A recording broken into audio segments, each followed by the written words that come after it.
Dust hangs in the Arizona air like memories that refuse to settle. On a forgotten back road where even coyotes fear to tread, 78-year-old Clara Beckett eases her ancient pickup to a stop. Through the wavering heat, she spots a battered Apache man collapsed beside a smoking truck, twin infants wailing in the unforgiving sun. His eyes meet hers, desperation mixed with something deeper. The baby's cries pierce the desert silence. Clara's arthritic hands grip the steering wheel tighter. She hasn't helped anyone in years, not since Robert died. The cartel has marked this man, the same people who've been eyeing her land. But those babies won't survive another hour in this heat. Will Clara risk everything for strangers with nowhere left to run? Before we jump back in, tell us where you're tuning in from, and if this story touches you, make sure you're subscribed, because tomorrow I've saved something extra special for you.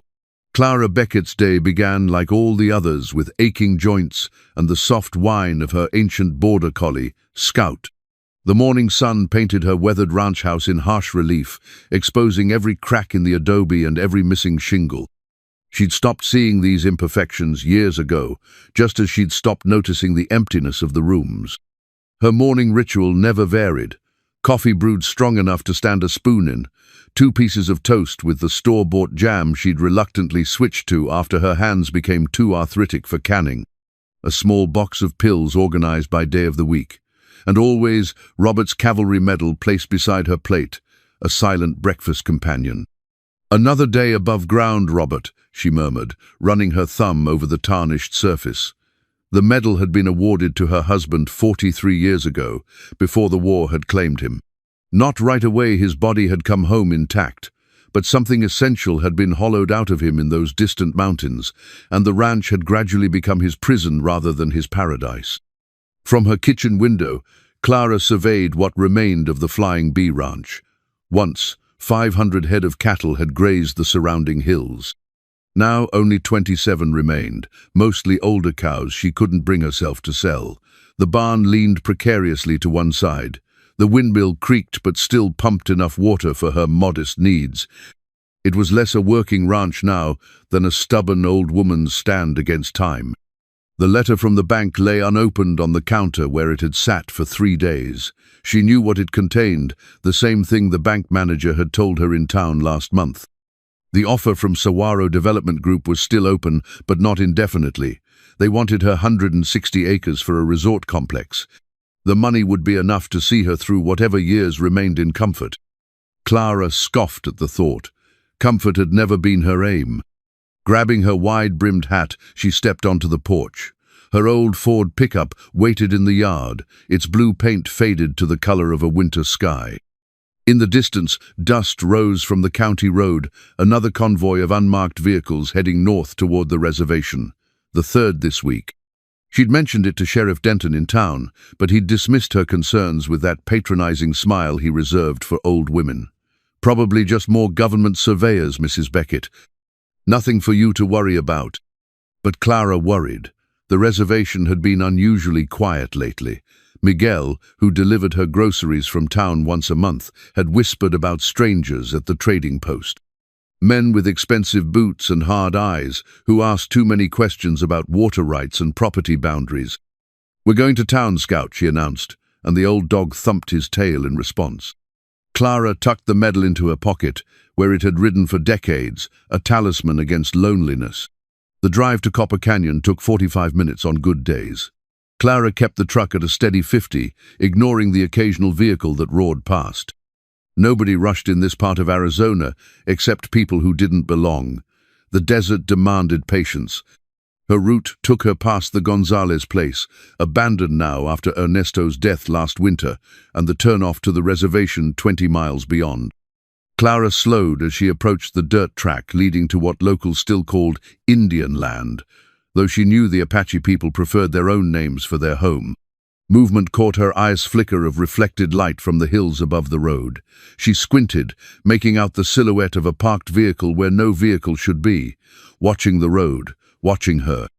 Clara pressed the accelerator, feeling a familiar prickle at the back of her neck. The same feeling she'd had the night before Robert's unit deployed. The certainty that something irreversible was about to happen. Wicasa Redbird had never intended to run. Running meant admitting defeat, and defeat was something his grandfather had taught him to resist until his final breath. But the twins changed everything. 6 hours earlier, he had been asleep in the small house on the eastern edge of the reservation, his infant son and daughter nestled in the handmade crib beside his bed. The smell of smoke woke him, not wood smoke from a cooking fire, but the acrid stench of gasoline and burning plastic. The living room was already engulfed when he burst through the bedroom door, twins clutched against his chest. Photos of his late wife, Lisa, curled and blackened on the wall as he watched. One image, their wedding day at the tribal community center, seemed to stare back at him through the flames, her smile preserved for a final moment before fire consumed it. There was no time for mourning. He knew who had done this, the same men who had approached him 3 days ago with their offers and thinly veiled threats. The men with gold watches and cartel connections who wanted the forgotten uranium mine beneath his family's ancestral land. "Leave now," their spokesman had said, fingers drumming on the hood of a black SUV. "Or don't leave at all." Wicasa had given them his answer then, a cold stare, and turned back. The Apache didn't surrender their land, not to the Spanish, not to the US/cavalry, and certainly not to cartel thugs playing businessman. Now, as he bundled the crying twins into his truck, he scanned the darkness for watchers. The neighboring houses sat dark and silent. No one would interfere. Fear had worked its poison into the community over the past months. His truck coughed reluctantly to life. Supplies were fewer, half-empty canteen, some formula powder, and clean diapers. His go-bag from his army days contained the essentials: first aid kit, knife, fire starters. And the most precious item of all, his father's journal, containing the hand-drawn maps to the old plesecrid sites unknown to outsiders where Apache people had hidden during times of persecution. The irony wasn't lost on him. After 2 tours in Afghanistan, Sergeant Wicasa Redbird was now a refugee in his own homeland. He took the back roads, avoiding the main highway where tribal policemen now on cartel payrolls might be watching. The twins, Ayana and Tokala, had mercifully fallen asleep despite the truck's constant rattling. Their round faces, so much like their mothers, glowed copper in the dashboard light. "Stay strong, little warriors," he whispered. "We come from survivors." The truck began to shudder as the eastern horizon brightened to a thin line of gold. Steam hissed from beneath the hood, and the temperature gauge pushed into the red. Wicasa cursed under his breath, easing onto the shoulder of the narrow desert road. He had pushed the old vehicle too hard. 10 more miles, and they would have reached the canyon where his father's cousin lived, a man who still honored the old ways and would have sheltered them. Now they sat exposed on an empty stretch of road with the sun rising mercilessly before them. The twins stirred as the engine died, perhaps sensing the change. Ayana began to whimper, her tiny fists balling against the thin blanket. Tokala soon joined his sister, their cries harmonizing in the still desert air. Wicasa checked his phonino service. The canteen held barely 2 inches of water. He dampened a cloth and gently wiped the twins' foreheads, knowing it wouldn't be enough if help didn't come soon. In the distance, heat shimmered above the asphalt. He blinked, unsure if the approaching dust cloud was real or a desperate mirage. A vehicle was coming, an old pickup truck. Friend or foe, it represented their only chance. Wicasa placed the twins carefully in the scant shade beside the road and stood, swaying slightly from exhaustion, to face whatever came next. Clara slowed the pickup, squinting through the dusty windshield. The figure wavering in the heat mirage looked like a man, though it was hard to tell at this distance. Beside him on the ground, something small moved. Scout whined from the passenger seat, sensing her tension. "Hush now," she murmured, one gnarled hand absently patting the dog's head, while the other gripped the wheel tighter. This far from town, strangers meant trouble, especially these days. She could still turn around. The rational part of her mind urged caution, but the twins' cries carried through her partially opened window, thin and desperate like the bleating of newborn lambs. Clara eased onto the shoulder 50 yards from the broken-down truck, keeping the engine running. The man didn't approach, which she counted as a point in his favor. Instead, he stood protectively near the small bundles on the ground, watching her with wary exhaustion. "You need help?" she called through the window, not yet ready to step outside. The man nodded once. "My truck overheated, we need water." His voice was steady despite his obvious fatigue.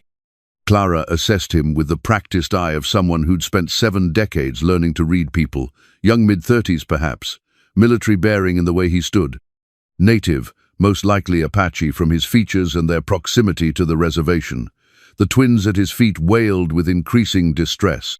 "Those babies don't sound good," she observed, finally opening her door. Scout stayed in the truck as instructed. "They're dehydrated. Been too long in the heat." The man knelt beside the infants, his broad shoulders curving protectively over them. "I'm Wicasa Redbird. My friends call me Wick."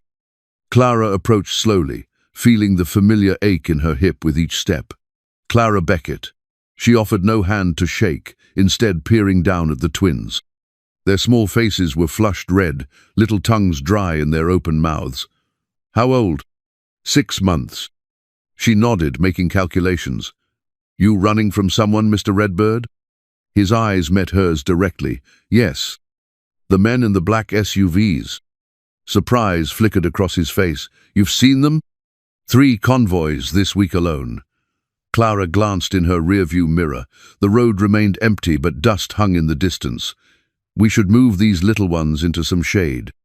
She returned to her truck and emerged with a gallon jug of water and a small cooler. The man watched her cautiously, making no move to approach. "I'm not going to hurt your children," she said gruffly, "but they need fluids and cooling. I've raised enough ranch babies to know heat distress when I see it." Something in her tone must have convinced him.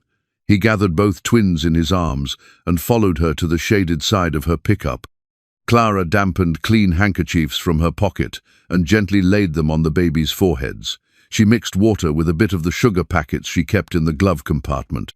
"Small sips," she instructed, showing him how to drip the sweetened water into their parched mouths with her fingertip. "Too much at once will make them sick." As they worked in tense cooperation, Clara took in the details she'd missed at first glance. The man's shirt smelled of smoke. Soot still darkened his hands. And the empty canteen at his belt had a military insignia.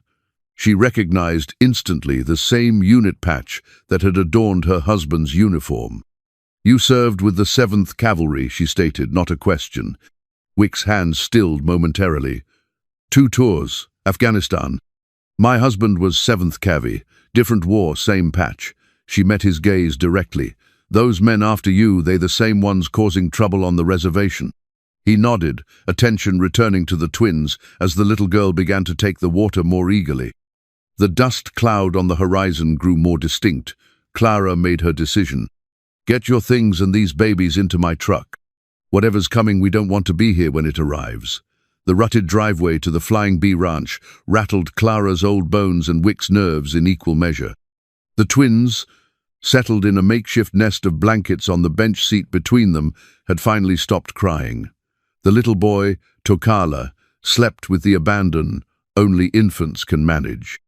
His sister Ayana watched the passing landscape with dark, solemn eyes. "Not much to look at," Clara said as the ranch house came into view, "but it's quiet and the water's clean." Wick scanned the property with the practiced gaze of someone accustomed to identifying defensive positions and escape routes. The weathered 2-story adobe structure sat back from the road, a windmill and water tank positioned behind it. To the north, rocky outcroppings provided natural shelter. South and east, open rangeland stretched toward distant mountains. "Nearest neighbor?" he asked. 5 miles that way, Clara pointed west. "Gonzalez Place, but Ernesto died last winter. Nobody there now." She parked beside the porch. "Sheriff's Department patrols the main road maybe once a week. We're off the grid here, more or less." Inside, the house was cool and dimly lit, furnished with heavy wooden pieces that had witnessed decades of life. Clara moved with practiced efficiency, showing Wick to a small bedroom off the kitchen. "Bathroom's through there. I'll fetch the cradle from the attic for these little ones." She hesitated, then added, "My son used it, long time ago." While Clara rummaged upstairs, Wick laid the twins on the bed, surrounding them with pillows. Ayana had finally succumbed to sleep, her tiny hand clutching her brother's sleeve. He allowed himself a moment of relief before the weight of their situation pressed down again. They were safe for now, but for how long? The cartel's reach was extensive, their intelligence network efficient. If they tracked him here, he'd be bringing danger to this old woman who'd shown unexpected kindness. Clara returned with a wooden cradle, its surface smoothed by generations of use. Together they transferred the sleeping twins, Clara demonstrating a surprising gentleness as she tucked a soft blanket around them. "They need formula," Wick said. "I only had enough for one more feeding." "Town's too risky right now," Clara replied. "But I keep powdered milk for emergencies. It'll do until morning." She eyed his smoke-stained clothes. "Bathroom's got hot water if you want to clean up.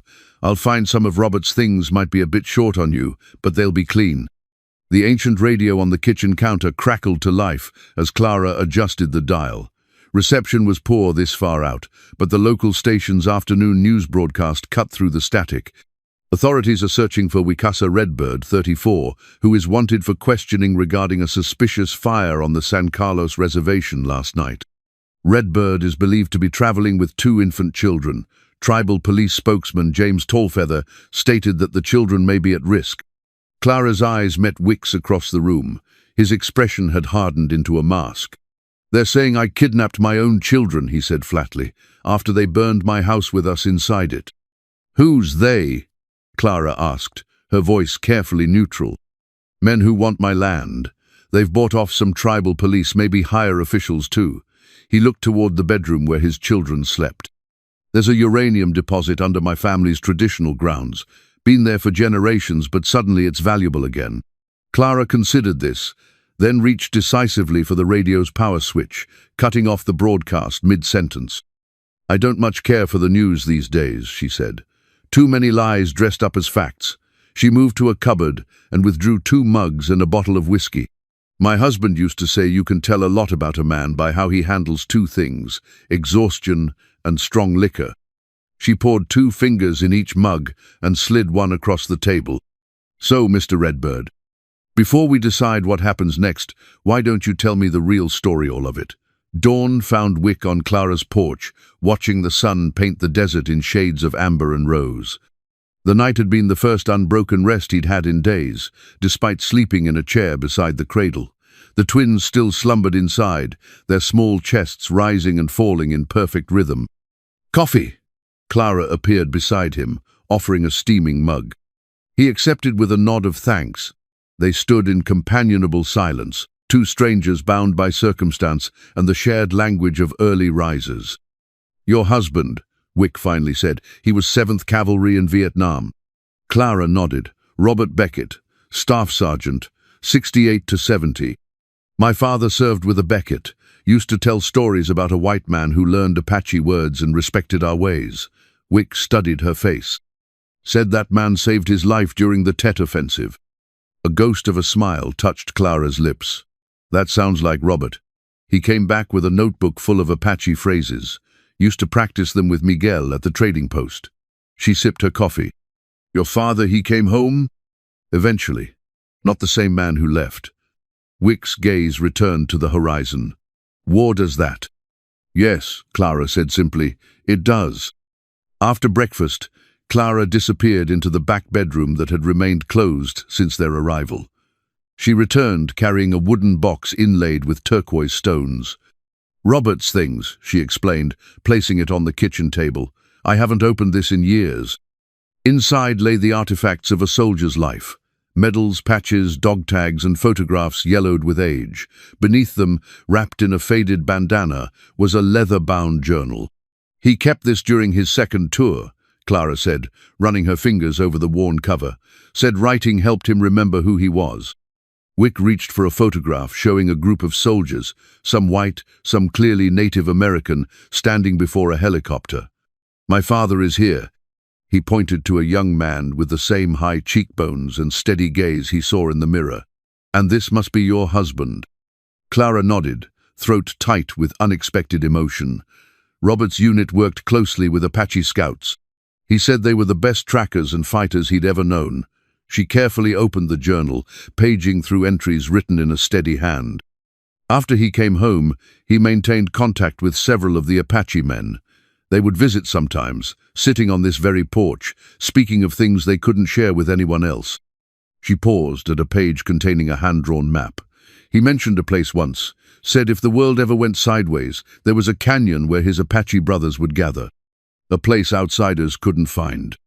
Wick stared at the map, recognition dawning. The hidden canyon. It's part of our oral tradition, a sanctuary during the worst years of the Indian Wars. Most believe it's just a legend. Not to Robert. Clara turned the page to reveal a series of coordinates and landmarks carefully noted. He believed in being prepared. From the bedroom came the sound of one twin stirring, soon joined by the second. Wick rose automatically, but Clara was already moving. "I'll tend to them," she said. "You study that map. If this hidden canyon exists, it might be the safest place for your children." While Clara changed and fed the twins, Wick pored over Robert's journal. The descriptions matched stories his grandfather had told, a narrow canyon accessible only through passages known to tribal elders, with a year-round spring and natural caves for shelter. According to legend, an entire Apache band had survived there for 2 winters, while the army searched fruitlessly. "If we can reach it," he murmured, "we might actually stand a chance." Clara returned with the twins, Ayana cradled in her arms, while Tokala contentedly chewed on his fist. "Well, is it real?" "It's real," Wick confirmed. "About 70 miles northeast, in the most remote part of the reservation. Difficult terrain, no roads." He looked up at her. "Thank you for this. It might save their lives." Robert would have wanted that.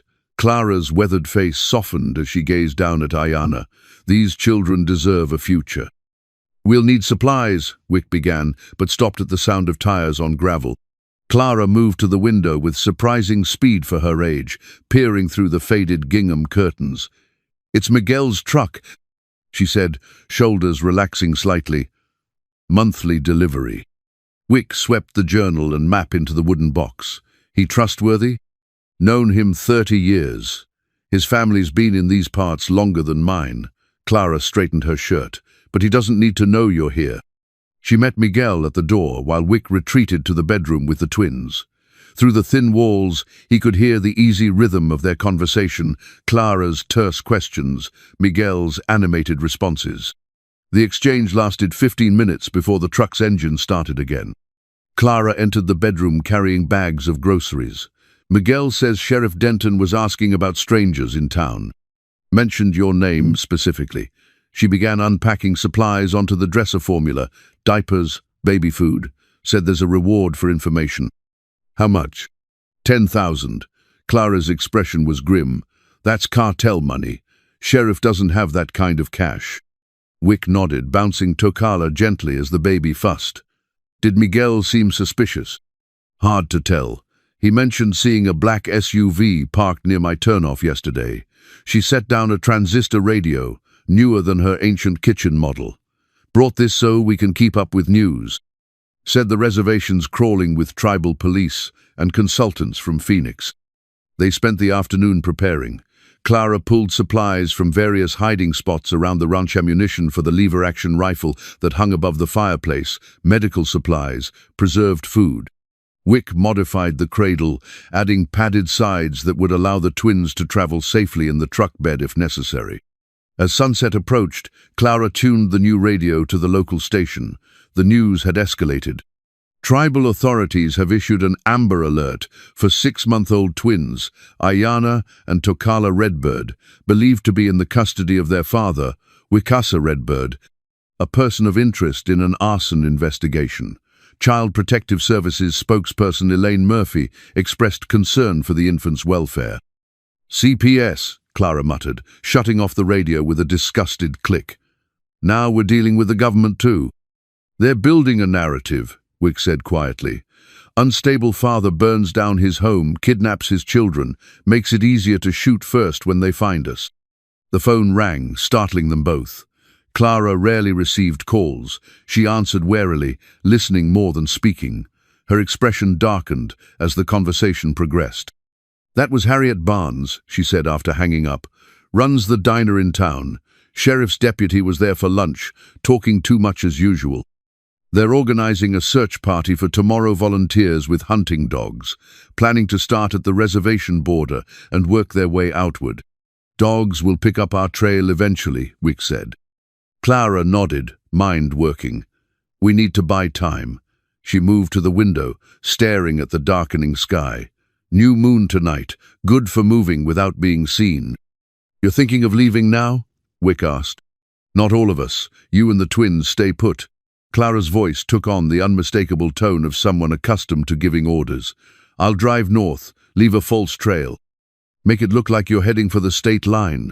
"Too dangerous," Wick protested. "If they catch you, they'll find a stubborn old woman who got lost driving home." She smiled thinly. "Nobody suspects grandmothers." While Clara gathered supplies for her diversion, Wick paced the small bedroom, twins sleeping peacefully despite the tension surrounding them. The weight of putting Clara at risk gnawed at him. She had already done more than anyone could expect of a stranger. A dog barked in the distance, not Scout's familiar woofing, but the sharp, trained sound of a hunting hound. Clara appeared in the doorway, keys in hand, expression grave. "That's closer than it should be. We've got company coming." The bark came again, closer this time, followed by the distant rumble of vehicle engines. "False trail won't work now," Clara said, already moving toward the kitchen. "We fortify." From beneath a loose floorboard, she extracted a metal boxer, husband's toolbox, containing not just wrenches and screwdrivers but items Wick recognized from his own military days: wire cutters, a compass, waterproof matches, and other survival gear. "Robert believed in preparation," Clara explained, catching Wick's expression. "After Vietnam, he couldn't sleep unless he knew we had options." They worked with urgent efficiency. Wick gathered the twins into a makeshift carrier fashioned from a sturdy canvas bag, allowing him to keep them close while maintaining free hands. Clara moved through the house, closing shutters and securing doors with practiced motions. "The root cellar," she said, leading him to a trapdoor hidden beneath a faded rug, "goes back to when this place was built.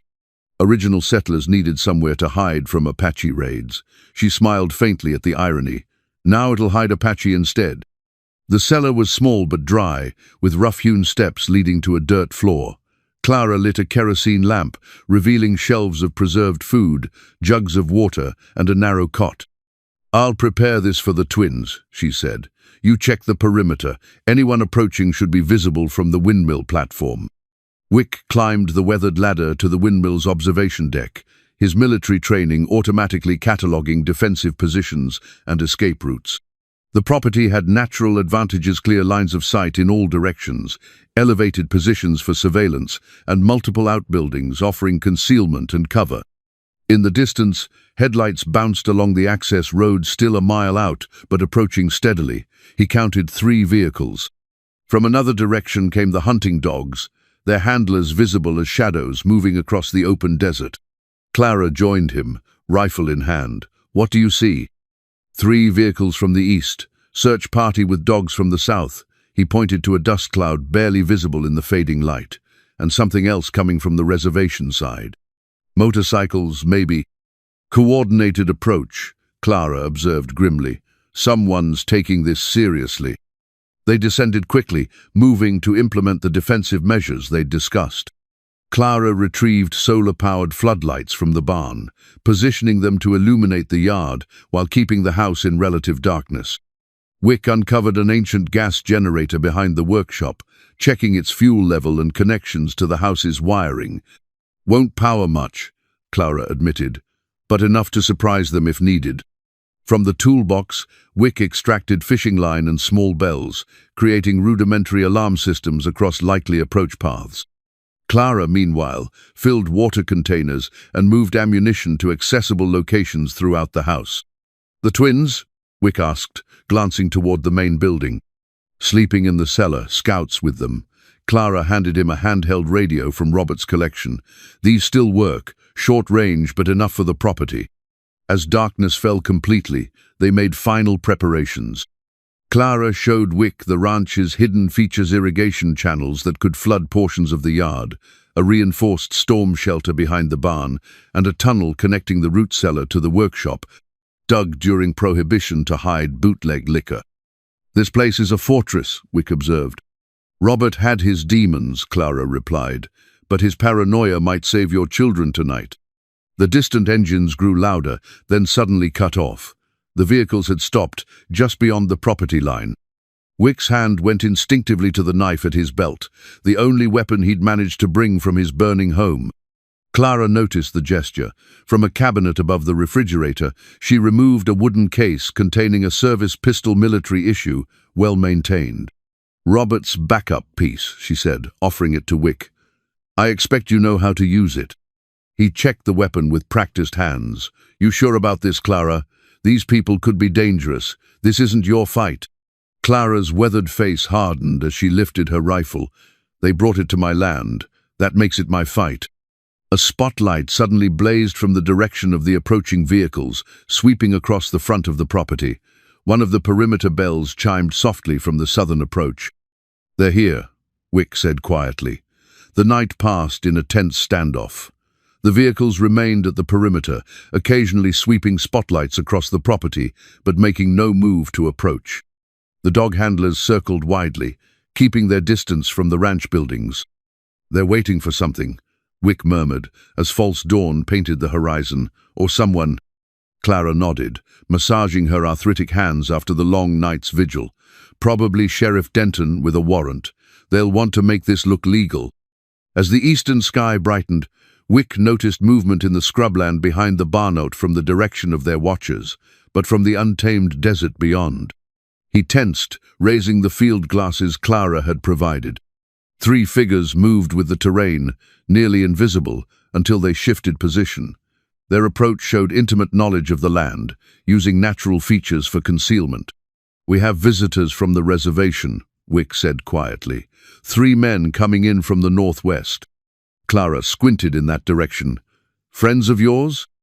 "I sent a message yesterday but wasn't sure it would reach anyone." Wick's expression remained guarded. "Not everyone on the reservation is willing to stand against the cartel."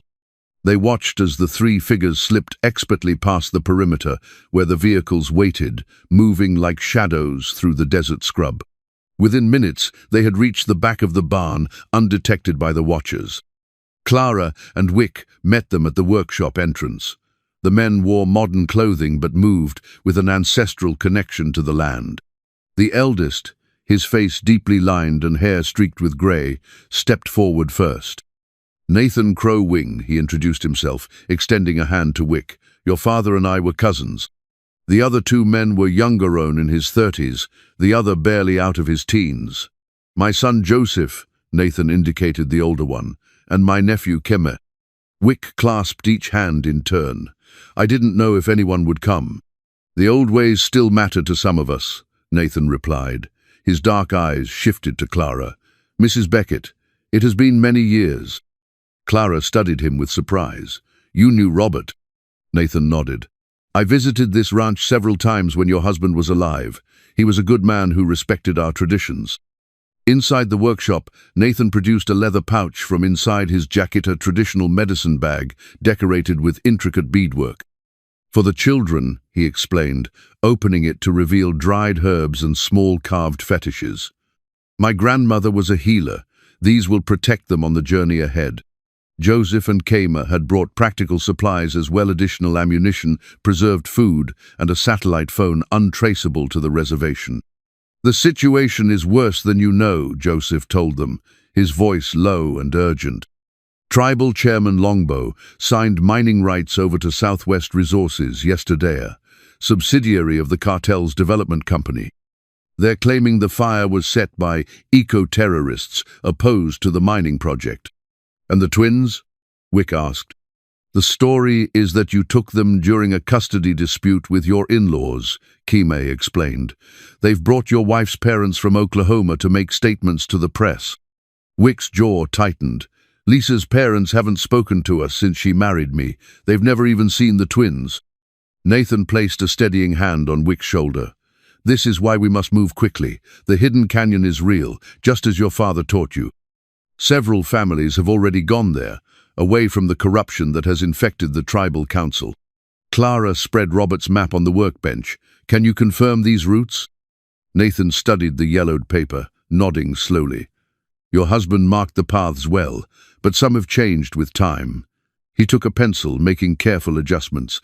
This pass has eroded, and here, he indicated a ravine, there is a new route that few know about. How soon can we leave? Wick asked. Nathan's gaze shifted to the property's perimeter. Not while they watch, but tonight, he pointed to gathering clouds on the western horizon. A storm comes. It will cover our departure. Clara followed his gaze. That's at least 12 hours away. If the sheriff arrives with a warrant before then we will need a distraction, Nathan said simply. From his pocket, he withdrew a small wooden whistle carved in the shape of an eagle. Fortunately, we came prepared. The sheriff's cruiser appeared just after noon, kicking up a plume of dust as it wound along the access road. 2 additional vehicles followed, a tribal police SUV and an unmarked black sedan that Wick recognized immediately. Cartel, he said from his observation point at the upstairs window. The man in the passenger seat of the black car is the one who threatened me. Clara stood at the bottom of the stairs, rifle propped against the wall but within easy reach. Nathan and the others? Hidden in the root cellar with the twins. Wick descended, adjusting his borrowed shirt. Remember the plan. You haven't seen me. You're just a confused old woman who doesn't appreciate trespassers. Clara snorted. Won't be much acting required for that part. The vehicles parked in a semicircle before the house. Sheriff Denton emerged first, a heavy-set man in his 50s, whose uniform strained against his belly. From the tribal police vehicle came Officer James Tallfeather, thin and nervous-looking. The black sedan remained occupied, its windows tinted, but not enough to hide the silhouettes of 2 men watching the proceedings. Clara stepped onto the porch as they approached, her posture deceptively frail, one hand clutching a sweater around her shoulders despite the heat. "Sheriff," she greeted coldly, "you're trespassing on private property." Denton removed his hat, adopting what he clearly believed was a respectful tone. "Mrs. Beckett, sorry to disturb you, but we're conducting an investigation. Mind if we ask you a few questions?" "I mind very much," Clara replied. "Unless you've got a warrant, this conversation is over." The sheriff's practiced smile tightened. "Now, Clara, there's no need for that. We're looking for a dangerous fugitive man named Wicasa Redbird. Suspected arsonist, kidnapped his own babies. Might have come this way yesterday." "Haven't seen anyone," Clara said flatly. "Now get off my land." Officer Tallfeather stepped forward, holding out a document. "Mrs. Beckett, we have a warrant to search these premises for the missing children. Their grandparents are very concerned." Clara took the paper, studying it with narrowed eyes. 20 years of handling ranch business had taught her to recognize legal sleight of hand. "This authorizes a search for missing children based on an anonymous tip." She looked up sharply. "Who exactly called in this tip, Sheriff?" Denton's face flushed. "That information is confidential, ma'am." "Convenient." She handed the paper back. "This warrant is for the search of a residence where missing children are believed to be present. Says nothing about a fugitive." The sheriff's friendly facade cracked. "Don't play games, Clara. We know Redbird was spotted near your property yesterday. His truck broke down not 10 miles from here. Then why aren't you out there looking for him instead of harassing an old woman?" Clara remained unmoved.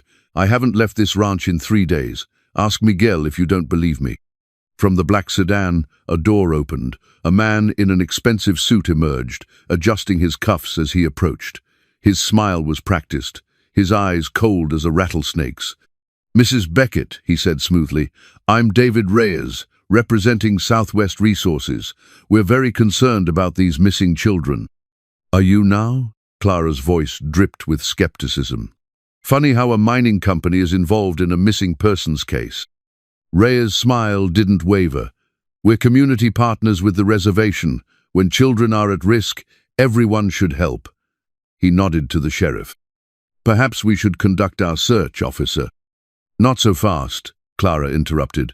"Your warrant has a fundamental flaw." She pointed to the signature line. "Judge Harmon is on vacation in Florida, has been for 2 weeks. His clerk mentioned it when I was in town Monday." She folded her arms. So either he telecommuted that signature or this document is fraudulent. Sheriff Denton's confidence visibly faltered. He exchanged glances with Reyes, whose smile had vanished. "We can clear this up with a phone call," Denton began. "You do that," Clara agreed. "Meanwhile, unless you want to explain to a real judge why you executed a possibly fraudulent warrant, I suggest you remove yourselves from my property." Reyes stepped closer, dropping his voice. "Mrs. Beckett, there are 2 infant children at risk. If you're harboring their father—" "I'm not harboring anyone," Clara cut him off. "But I know a shakedown when I see one. Whatever you're really after, it's not those children." Thunder rumbled in the distance as storm clouds gathered on the horizon. Sheriff Denton looked uneasily at the sky, then at Reyes. "We'll be back," Reyes promised quietly. "With proper documentation." "You do that," Clara replied. "I'll be here. Always have been." The storm swept in at sunset, bringing welcome darkness and the percussion of rain on the tin roof. The surveillance vehicles retreated to town, unwilling to endure a desert downpour on unpaved roads. Inside the ranch house, Clara lit kerosene lamps that cast warm pools of light against the gathering shadows. Nathan and the other Apache men had fashioned a travel cradle for the twins, using flexible willow branches and soft deerskin. It could be carried like a backpack, leaving the bearer's hands free while keeping the infants secure. "My grandmother made something similar when I was born," Nathan explained, demonstrating how the carrier distributed weight evenly. "Our people have been moving with children through this desert for centuries." While the younger men finalized preparations for their departure, scheduled for the storm's peak around midnight, Clara found Wick on the covered porch, watching lightning spear the distant mountains. "You handled the sheriff well," he said as she joined him. "Most people would have backed down." Clara shrugged. "Bullies are all the same, whether they wear badges or business suits." She settled into the rocking chair that had been Robert's favorite spot. "Besides, he was right about one thing. I'm a confused old woman, just not about what matters." They sat in companionable silence, listening to the rain. From inside came the occasional soft coo of the twins, now awake and being tended by Joseph and Kima, who had taken to the babies with surprising ease. Clara reached into her pocket and withdrew a folded star chart, yellowed with age. Robert used to track the constellations, said it gave him perspective. She spread the paper carefully. "The stars we see tonight are the same ones your ancestors used to navigate this desert, the same ones my grandfather followed to this valley in 1889. Wick studied the chart with interest. "My father taught me to find north using the stars, said it was a skill no technology could replace." "Smart man." Clara traced a constellation with her fingertip. "Robert and I couldn't have children of our own. The doctors never figured out why." Her voice was matter-of-fact, free of self-pity. "We tried to adopt one sea boy from the reservation whose parents had died in a car accident. The tribal council blocked it, said he needed to stay with his people." "I remember that case," Wick said quietly. "Thomas Whitefeather. He was raised by his mother's cousin, became a doctor eventually." Clara nodded. "I know. I followed his progress from a distance, sent anonymous scholarships when he needed them." A faint smile touched her lips. "Robert always said things work out as they should, even when it hurts at the time." Lightning flashed, illuminating the yard. In that brief, stark brightness, Wick caught a glimpse of Clara as she must have been decades earlier, the steel beneath the weathered exterior. "My wife, Lisa, died giving birth to the twins," he found himself saying. "Hemorrhage. The clinic on the reservation wasn't equipped for complications." He swallowed hard. "Her parents blamed me for not taking her to Phoenix for the delivery. They hadn't spoken to her since our wedding traditional Apache ceremony, not church. They didn't approve." "And now they're suddenly concerned, grandparents," Clara observed. "They're being used," Wick said. "Just pieces on the board for Reyes and his people." The door opened behind them as Nathan stepped onto the porch. "It's time to check the trail," he said softly. "The storm will cover our tracks, but we need to move before it passes." Clara rose with the creaking deliberation of age. "I'll get the provisions ready." As Nathan returned inside, Wick touched Clara's arm. "You don't have to come with us. You've done more than enough already." Once we're gone, they'll have no reason to trouble you." Clara's expression hardened. "They want my land as much as they want yours, just for different reasons. Water rights, access roads to the reservation." She shook her head. "There's no going back to before for either of us." She gazed out at the storm-lashed landscape that had been her home for over 50 years. Besides, those babies need more than just their father's protection. They need a grandmother too stubborn to quit. Lightning flashed again, closer this time, followed immediately by a thunderclap that seemed to affirm her decision. The first warning came from Scout, whose low growl cut through the storm's rumble.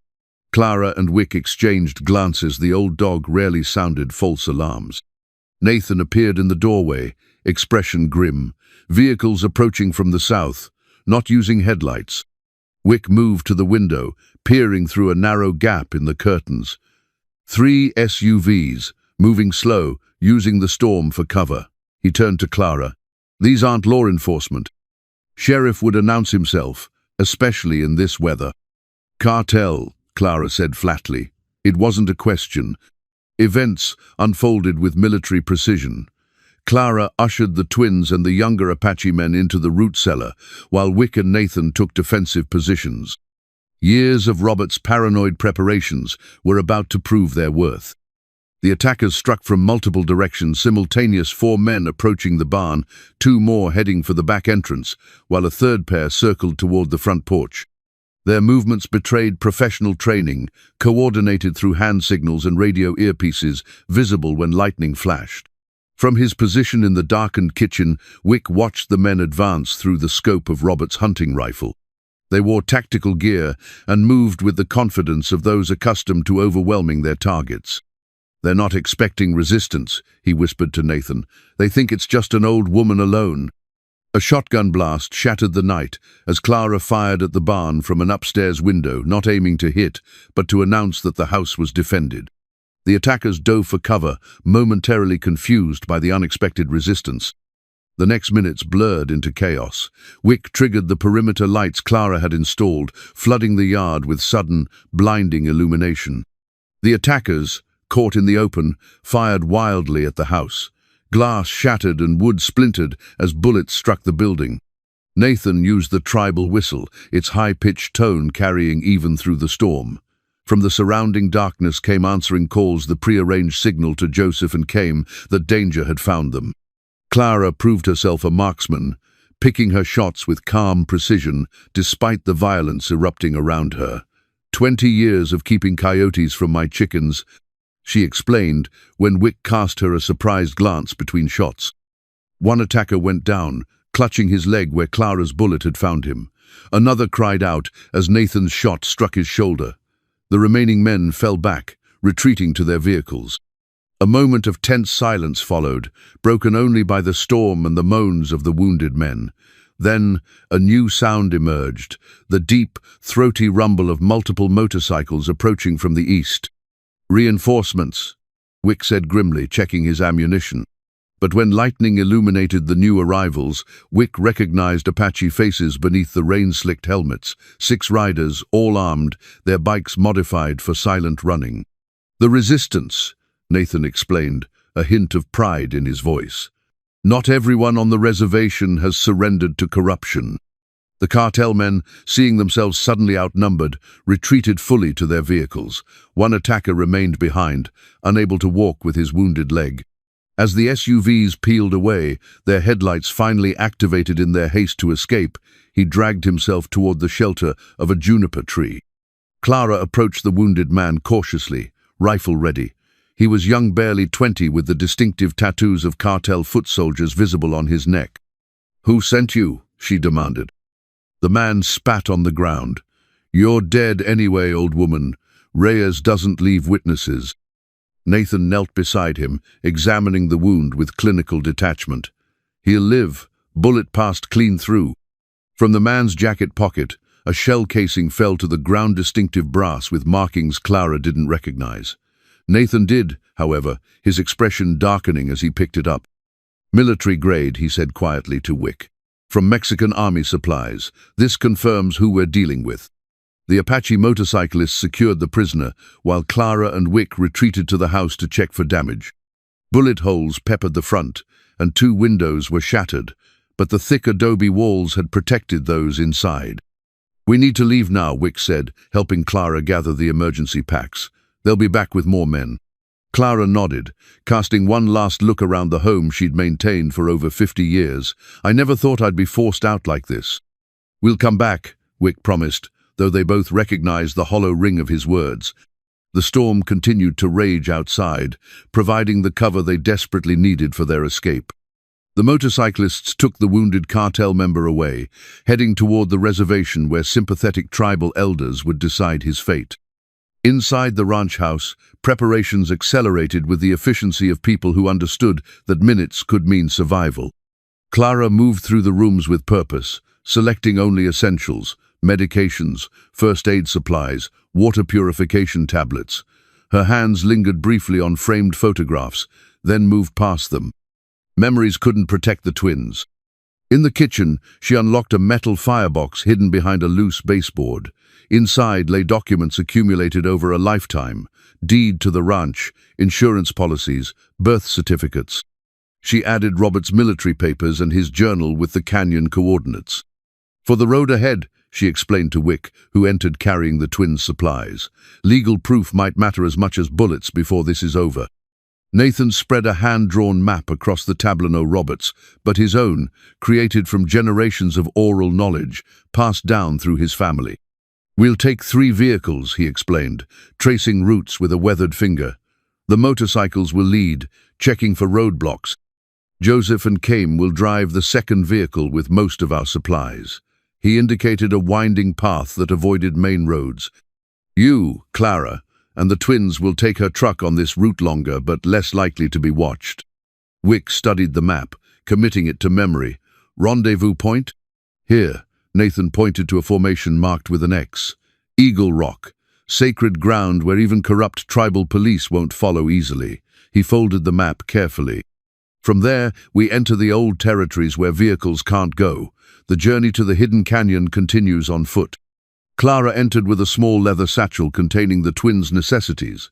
"They're fed and changed, should sleep through the first leg of the journey." Joseph appeared in the doorway, rain dripping from his jacket. "Vehicles are loaded. No sign of the sheriff or the cartel men returning yet, but the storm is passing quickly."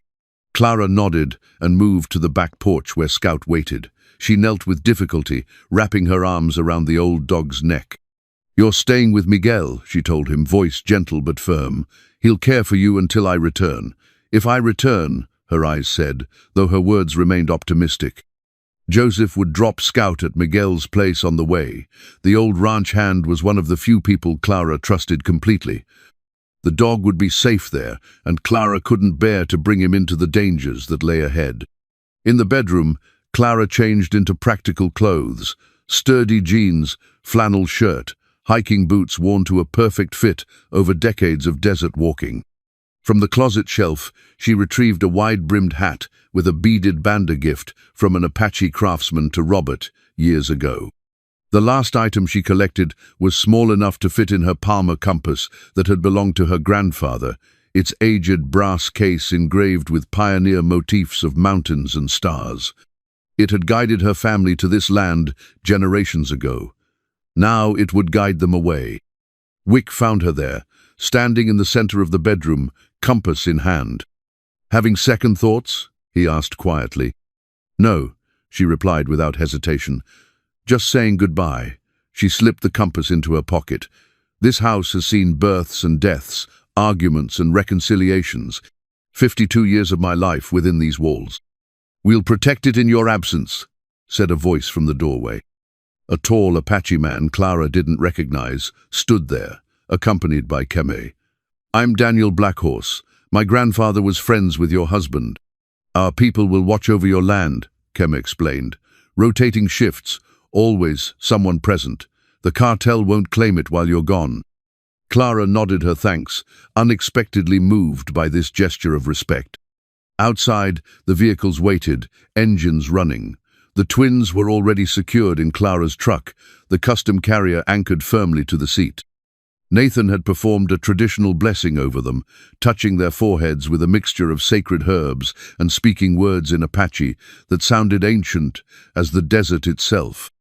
Clara stood on the porch one final time, looking over the ranch that had defined her existence for so long. The storm had passed, leaving the desert washed clean, stars emerging in the clearing sky. "Ready?" Wick asked, standing beside her. Clara turned from the view, her expression resolute. "Let's go find your hidden canyon." They departed in staggered intervals, headlights extinguished until absolutely necessary. Clara's truck went first, Wick at the wheel while she cradled her grandfather's compass, occasionally confirming their heading despite the darkness. The twins slept soundly in their carrier, lulled by the vehicle's gentle rocking. Two motorcyclists led the way, their modified bikes nearly silent as they scouted the route ahead. Joseph and Kame would follow in Nathan's truck once enough time had passed to ensure the first group wasn't being tracked. The initial roads were familiar to Clara dirt tracks used by ranchers and rarely patrolled. But as they pushed farther into the desert, Wick followed paths invisible to untrained eyes, guided by Nathan's map and Clara's occasional murmured directions. "My husband and I explored every inch of this backcountry," she explained, indicating a turn toward what appeared to be an impassable wash. "The old cattle trails follow ancient paths, Apache paths." Wick navigated the dry creek bed with careful precision. "My grandfather spoke of these routes, called them the ghost roads, visible only to those who know how to read the land." The truck climbed a rocky incline, suspension groaning in protest. At the crest, they paused briefly, killing the engine to preserve fuel and listen for pursuers. The desert spread before them, silvered by starlight, the storm now just a distant flicker on the horizon behind them. "We're officially off any marked map," Clara observed, consulting the compass again. "Another hour to Eagle Rock if the wash isn't flooded from the storm." Dawn found them at the designated rendezvous point, a towering formation of red sandstone shaped vaguely like a raptor in flight. They concealed the truck in a narrow canyon, covering it with the camouflage netting Nathan had provided. The twins woke hungry but remarkably content given the circumstances. Clara prepared formula while Wick changed them, his large hands surprisingly gentle with the delicate task. "You're good with them," Clara noted, testing the formula's temperature on her wrist, just as she'd seen countless mothers do. "Had to be," Wick replied simply. "After Lisa died, it was just us." He lifted Ayana, who gurgled happily at his familiar touch. "They're resilient, like their mother was." The motorcyclists arrived as Clara was feeding Tokala, his tiny hands batting at the bottle. They reported no signs of pursuit, but urged caution. The cartel had connections throughout the region and eyes everywhere. By mid-morning, the sun had transformed the landscape into a shimmering inferno. They sheltered in the shadow of Eagle Rock, conserving energy and water while waiting for the second vehicle. "Something's wrong," Wick said finally, checking his watch. "They should have been here by now."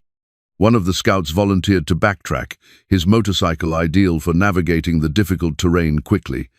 He returned within the hour, expression grim beneath his helmet. "Roadblock on the county line," he reported.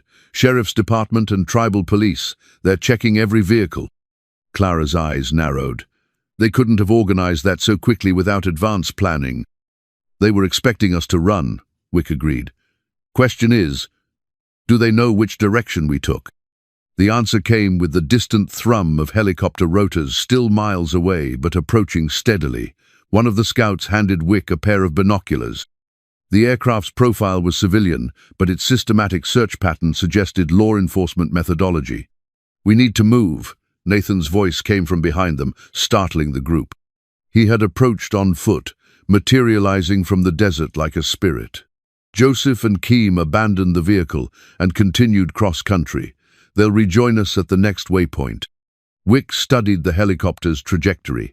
"They're searching the main routes first, following logical escape paths." Nathan nodded, "Which is why we must take illogical ones." From his pack, he produced an ancient compass, its brass case engraved with symbols Clara didn't recognize. "This was my great-grandfather's. The white man's instruments point to magnetic north, ours points to what matters." Clara compared it with her own compass. The needles aligned differently, with Nathan's pointing slightly eastward of true north. "It guides us to water," Nathan explained, seeing her puzzled expression. "In the desert, water is life. The hidden paths follow ancient springs and seeps known only to the people who lived here for thousands of years." The helicopter's sound grew louder. Soon they would be within visual range. "Time to disappear," Nathan said, shouldering his pack. He touched the twins gently, murmuring a soft blessing in Apache. "The old ways will protect us now." Leaving the vehicles concealed, they set out on foot, following a path only Nathan could see, one that had existed long before maps and borders, roads and ranches. They traveled through the day's brutal heat, resting in whatever shade the sparse landscape offered. Clara kept pace without complaint, though Wick noticed her occasional wince when her arthritic hip troubled her. The twins remained remarkably calm, as if sensing the necessity of their quiet. By late afternoon, they reached a hidden spring little more than a seep in the rocks, but the water was cool and clean. Nathan filled their canteens, while the motorcyclists maintained watch from elevated positions. 2 hours to the next waypoint, Nathan informed them as they prepared to move again. "Joseph and Keme should meet us there." A sharp whistle from one of the scouts drew their attention. He signaled from his vantage point, pointing southeast. Through binoculars, Wick spotted a dust cloud vehicles moving fast across the desert floor, heading directly toward their position. "They shouldn't know this route," Nathan said, frowning. "These paths aren't on any map."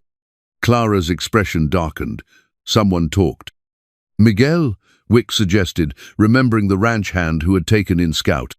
Clara shook her head firmly. "Never. He's been loyal for 30 years. She considered for a moment. "But he delivers supplies to other ranches." "If the sheriff pressured him, or the tribal police who took our prisoner," Nathan added grimly. "Not all our people resist the cartel's influence." Regardless of the source, the betrayal's consequence was clear. They needed to move immediately. The group quickly gathered their supplies, the twins secured once more in their carrier on Wick's back.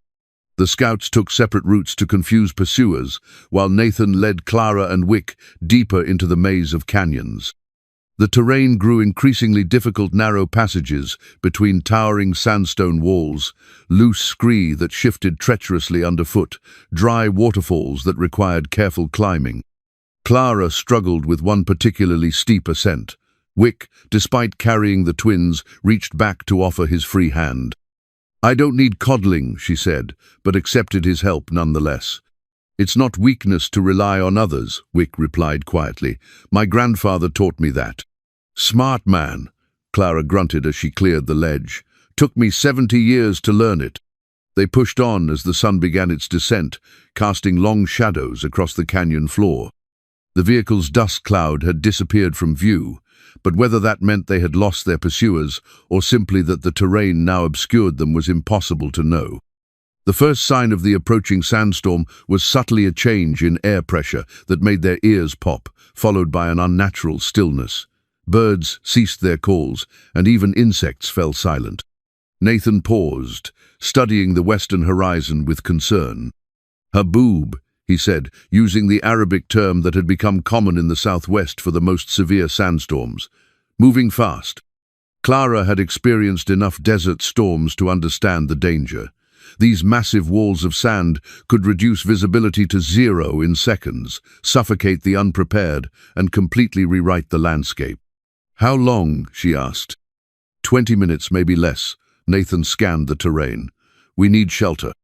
They found it in a shallow cave, little more than an overhang in the canyon wall, but enough to shield them from the worst of the storm. As they settled in, Wick carefully removed the twins from their carrier, checking them for any signs of distress from the journey. "What about Joseph and Keem?" Clara asked. "And the scouts?" "They know the protocol," Nathan replied, though worry creased his face. "Find shelter, wait it out, regroup at the next waypoint." The storm arrived with frightening speed, a roaring wall of sand that obliterated the world beyond their shelter.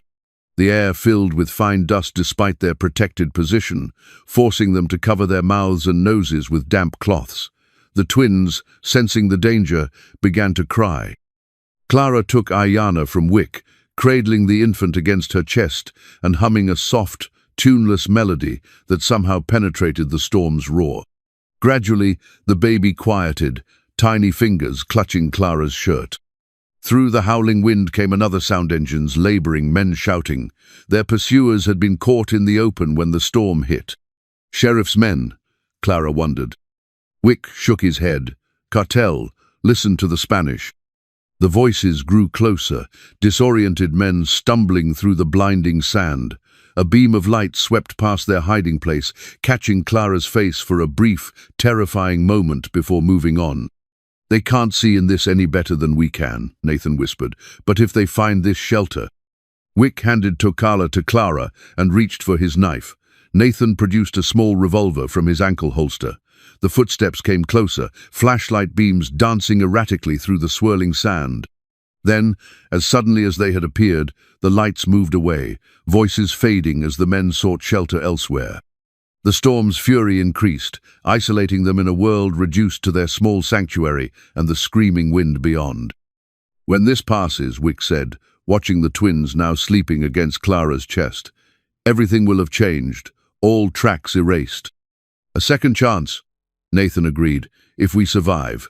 Dawn revealed a transformed landscape.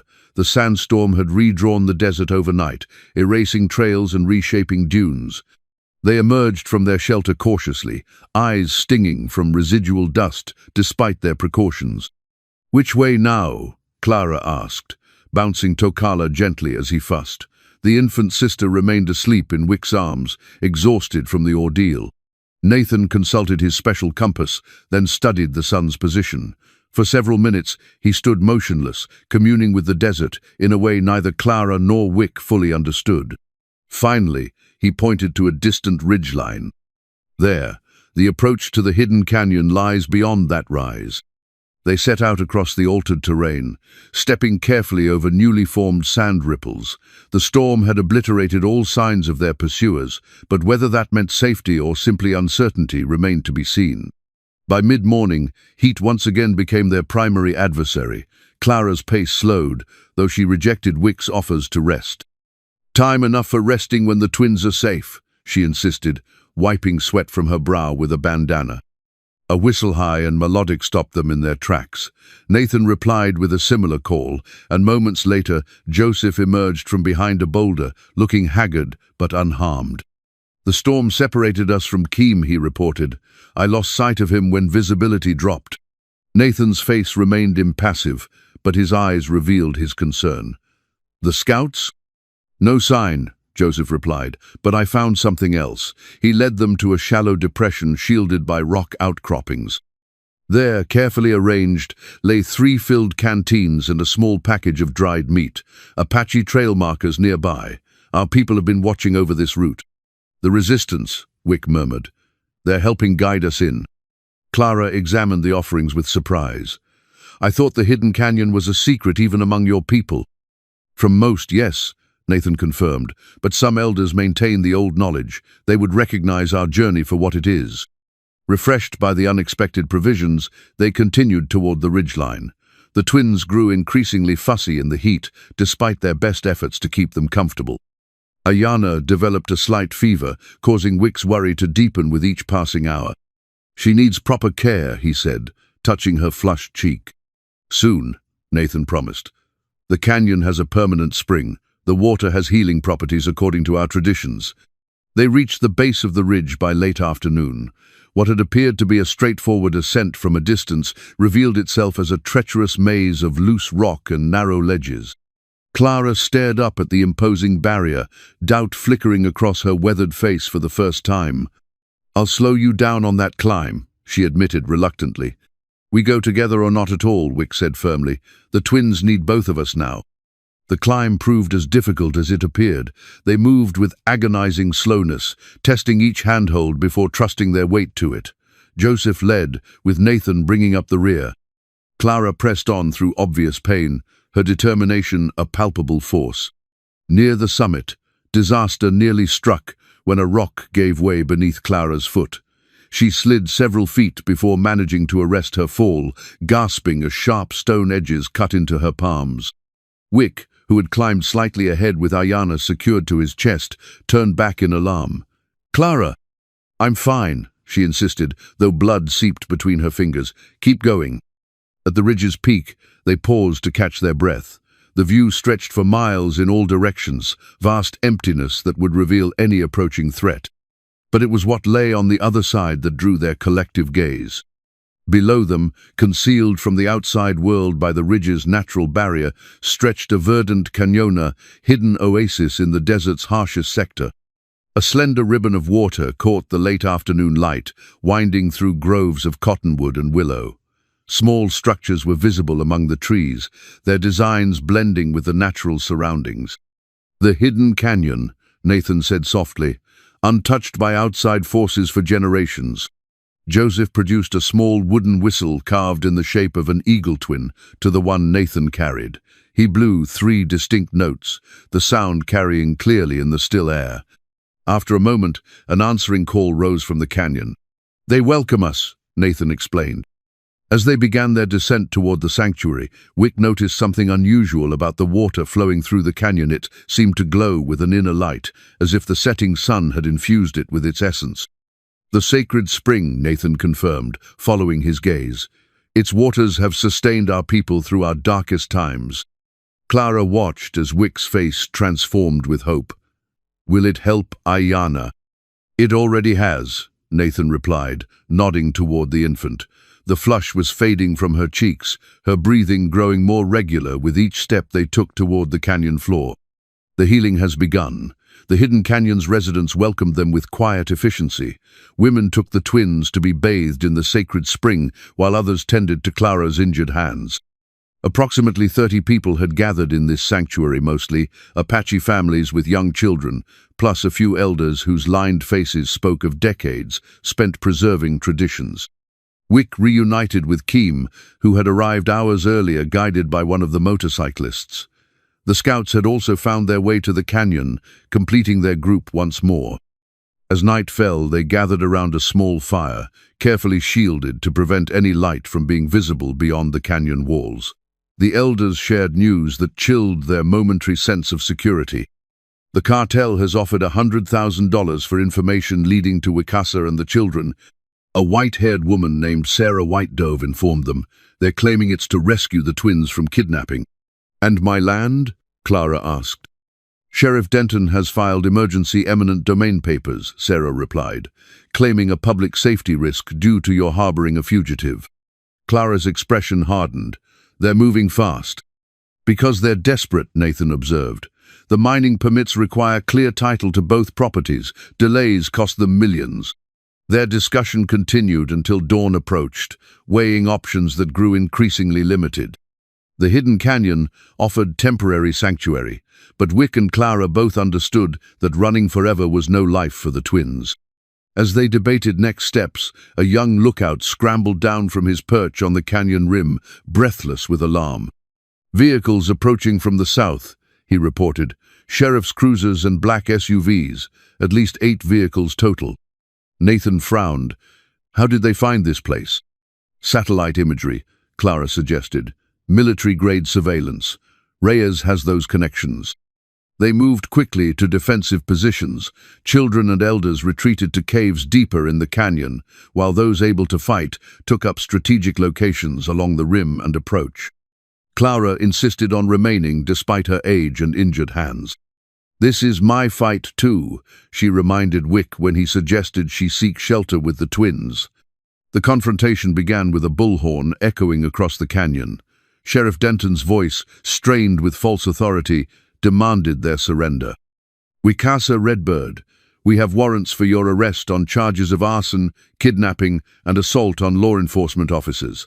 Send out the children and Mrs. Beckett, and we can resolve this peacefully."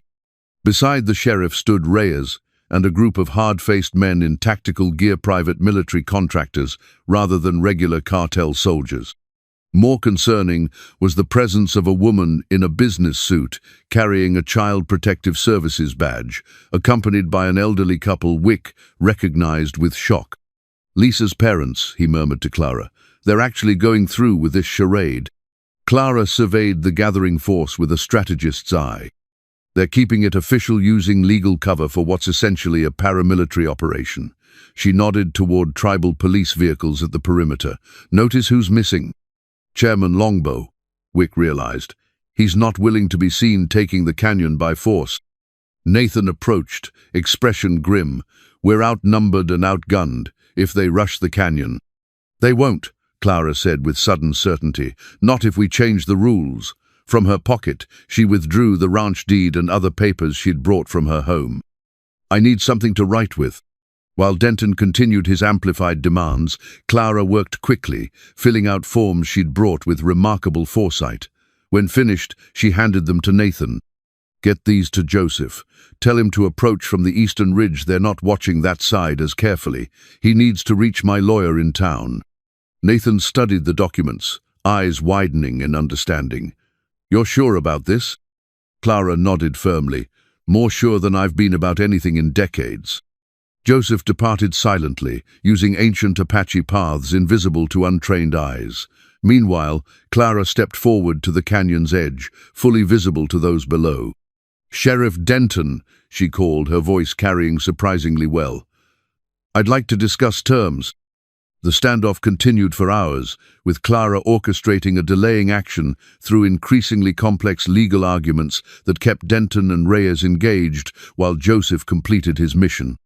The twins remained safely hidden, though their absence clearly frustrated the CPS representative. By mid-afternoon, a new vehicle approached a government SUV with federal markings. From it emerged a woman in a suit and two men who immediately took command of the scene, pulling Denton aside for a tense conversation. "FBI," Nathan murmured, using binoculars to observe, "and by a Bureau of Indian Affairs." Clara allowed herself a thin smile. Right on time. Reyes noticed the shift in power immediately, attempting to retreat to his vehicle, only to find his path blocked by federal agents. His face contorted with rage as he glanced up at Clara, finally understanding what she had done. "What exactly did you put in those papers?" Wick asked quietly. Clara watched as handcuffs were placed on a protesting Sheriff Denton. "I signed over my ranch to the Apache Nation Land Trust," she said simply, "with certain conditions." 2 weeks later, Clara sat on the porch of the Tribal Healing Center, watching the sunset paint the canyon walls in shades of amber and gold. Her hands, wrapped in medicinal herbs by the community healer, had begun to mend much like everything else around her. The federal investigation had moved with surprising efficiency. Sheriff Denton faced charges of corruption and abuse of power. Reyes and 3 tribal officials had been indicted for conspiracy, fraud, and attempted land seizure. The cartel's mining operation had been permanently halted.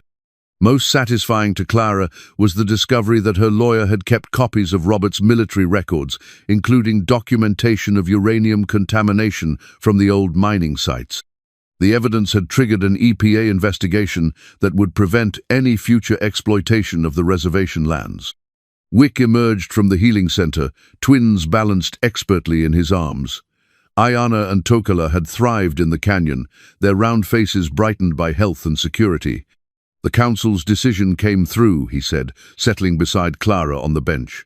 "They've granted you permanent resident status."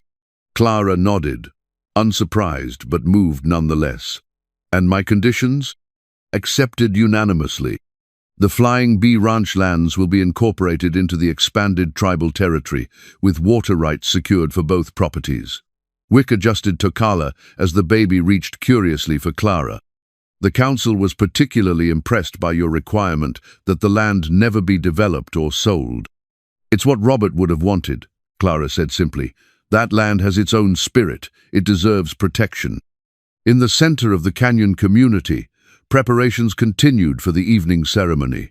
The elders had declared a celebration to formally welcome Clara and recognize the twins' place in the tribe.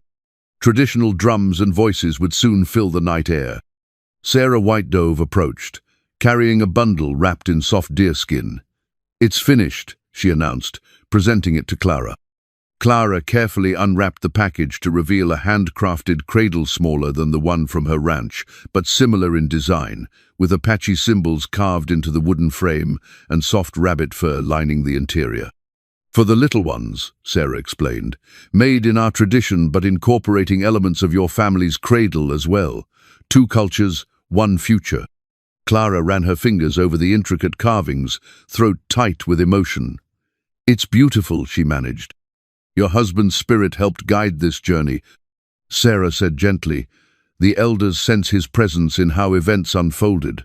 He would be proud of the sanctuary you've helped secure for these children." As the elderly woman departed, Wick carefully transferred the twins to the new cradle.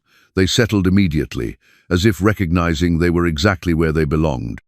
"I've been offered a position," Wick said after a comfortable silence. "Head of security for the tribal lands. They want to establish a ranger program to protect the boundaries, particularly around the hidden canyon. You'll accept?" "Yes." His gaze lingered on his children. "It means we can stay, build something permanent. The twins will grow up, knowing both their heritage and their future." Clara nodded approvingly. "Every child deserves roots and wings."